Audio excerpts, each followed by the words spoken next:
kasalukuyan ako ngayon na nagpabunot ng pag-abot ng bunubun. Pasikka dito mga ka-idol. At yan ay titira na natin. Yun sila.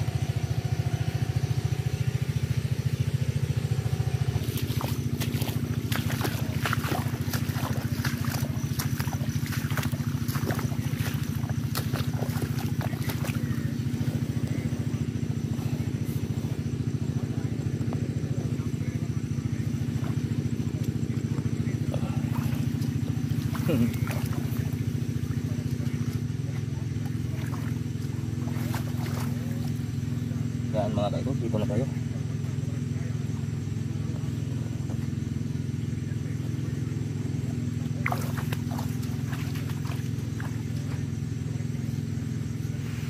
Yan mga kaidol ay ako na nagtatali dyan ng ng binhi, bunubon. Bunubon tawag sa amin dito sa Ilocos.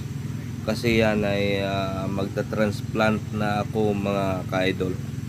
Ngayon, tinutulungan ko na yung mga nagbubunot ng binhi or bunubon.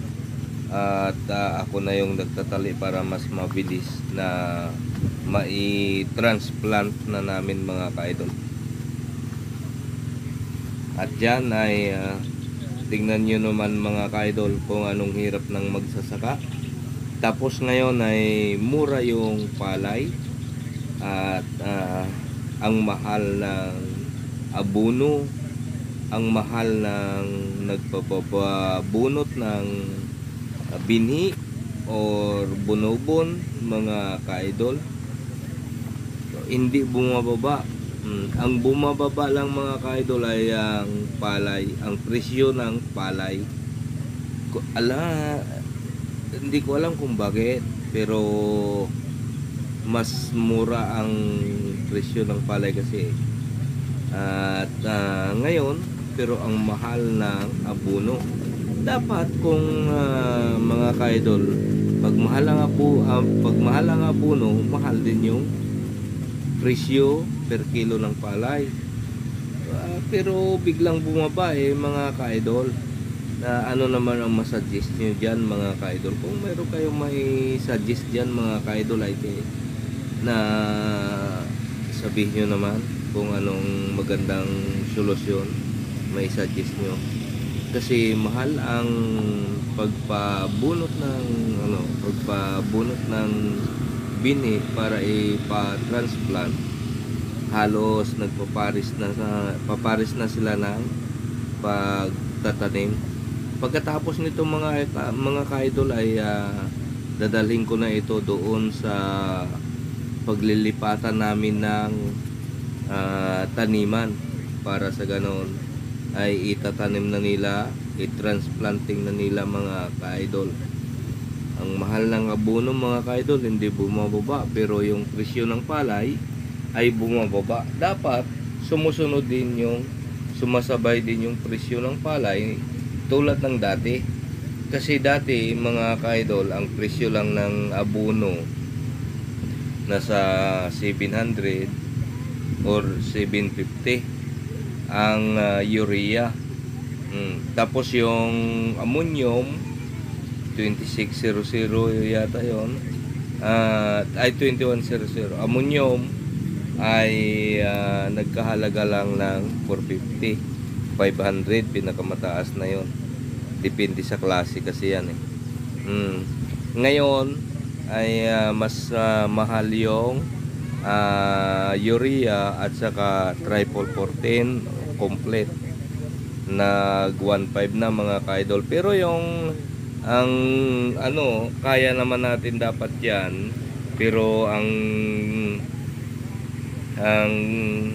gusto lang namin mga farmers ay pag bumaba naman ang presyo ng mga bili ng palay ay bumaba rin yung presyo ng abono.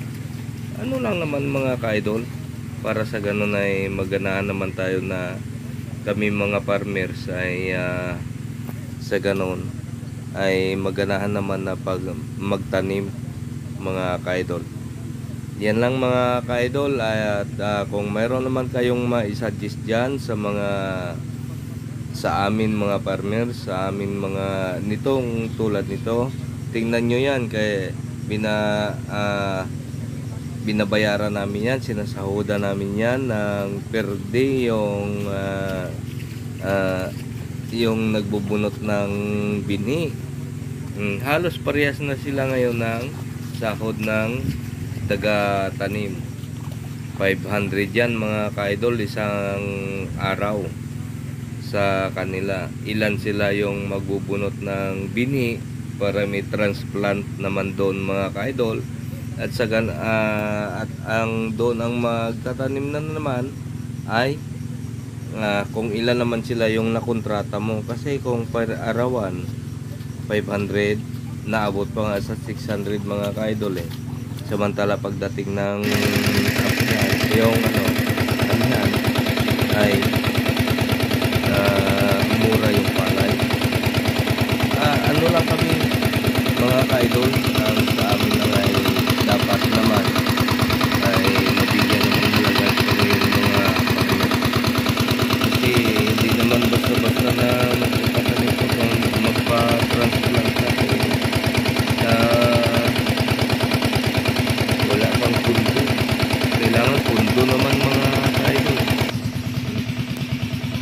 Ang hirap naman kung wala kang pundo, hindi ka makapatanim, hindi ka pa nga makapabunot ng palay. Kaya kailangan lang mga ka-idol ay pare-parehas lang presyo ng bilihin.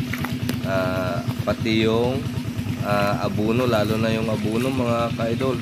Sa amin kay mahalaga yung abono Hindi kami makapagpalago ng palay kung hindi yon ang abono mga ka-idol.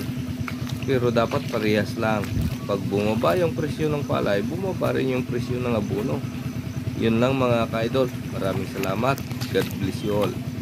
Bubu.